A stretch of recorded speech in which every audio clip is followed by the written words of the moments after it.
আজকে আমি নিরামিষি পনিরের রেসিপি করে দেখাবো। তো এইভাবে নিরামিষ পনিরের রেসিপিটা দারুণ লাগে। পনিরগুলো ডুমডুম করে কেটে নিচ্ছি। তো ফ্রাই প্যানের মধ্যে আমি একটু বাটার দিয়ে দিচ্ছি, দিয়ে সাদা তেল দিয়ে দিচ্ছি। বাটারটা গলে যেতে এবার এখানে পনিরগুলো দিয়ে দিলাম, দিয়ে তো হালকা লাল করে ভেজে তুলে নেবো। এতে খেতে দারুণ লাগবে আর এত সুন্দর টেস্ট হয়েছে, দুর্দান্ত হয়েছিল রেসিপিটা। তো এবার অন্য এতে একটা মশলা করে নিচ্ছি, একটু পোস্ত দিয়ে দেবো, একটু পোস্ত আর আগে একটু পোস্তটা একটু মিষ্টিতে ইয়ে করে নিয়েছিলাম গুঁড়ো করে, তার মধ্যে কাজু বাদাম আর কাঁচা লঙ্কা বেটে নিয়েছিলাম। এবার পনিরগুলো তুলে দিলাম, দিয়ে এবার ওর মধ্যেই পোস্ত বাটাটা আর এটা দিয়ে দিলাম, কাজু বাদামটা দিয়ে ভালো করে একটু কষে নেবো। দিয়ে নুন দিয়ে দিলাম একটু, দিয়ে আবার কিছুক্ষণ কষে নিচ্ছি, কম আছে কষবে এটাকে।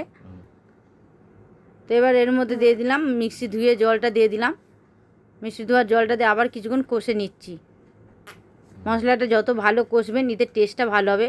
এখানে জিরে গুঁড়ো করে রেখেছিলাম, জিরে গুঁড়ো দিয়ে দিলাম একটু, ভাজা জিরে তো গুঁড়ো করে দিলাম, দিয়ে একটু এখানে দিয়ে দিলাম একটু মিষ্টি, স্বাদ মতো মিষ্টিটা দেবেন, দিলে টেস্টটা ভালো হবে। এখানে ভালো লাগলে বন্ধুরা লাইক কমেন্ট সাবস্ক্রাইব করে পাশে থাকবেন, যাতে আরও নতুন নতুন রেসিপি আপনাদের সঙ্গে শেয়ার করতে পারি।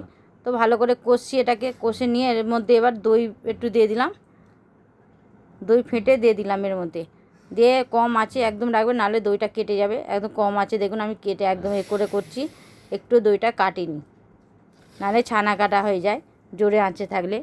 দই দেওয়ার আগেই গ্যাসটা কমিয়ে রাখবেন। এবার একটু কষা হয়েছে, তখন আমি চিলি ফ্লেক্স দিয়ে দিলাম, চিলি ফ্লেক্সটা দিয়ে আবার কিছুক্ষণ একটু কষে নেবো।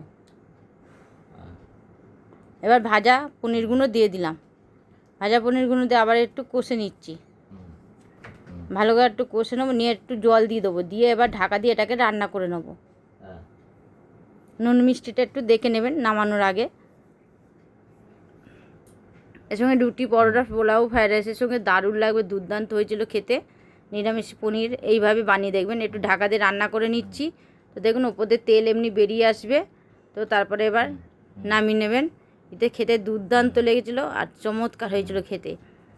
একবার নিরামিষি পনির এইভাবে বাড়িতে বানিয়ে দেখবেন বন্ধুরা, আশা করছি আপনাদের খুবই ভালো লাগবে। তো ভালো লাগলে বন্ধুরা লাইক কমেন্ট সাবস্ক্রাইব করে আর পারলে শেয়ার করে দেবেন বন্ধুরা, যাতে আরও নতুন নতুন রেসিপি সবাই দেখতে পায় ভালোভাবে আর সবার কাছে পৌঁছায়। তো এখনকার মতন আবার এলাম, নতুন ভিডিও না আবার ফিরে আসবো। নমস্কার, এখন এলাম।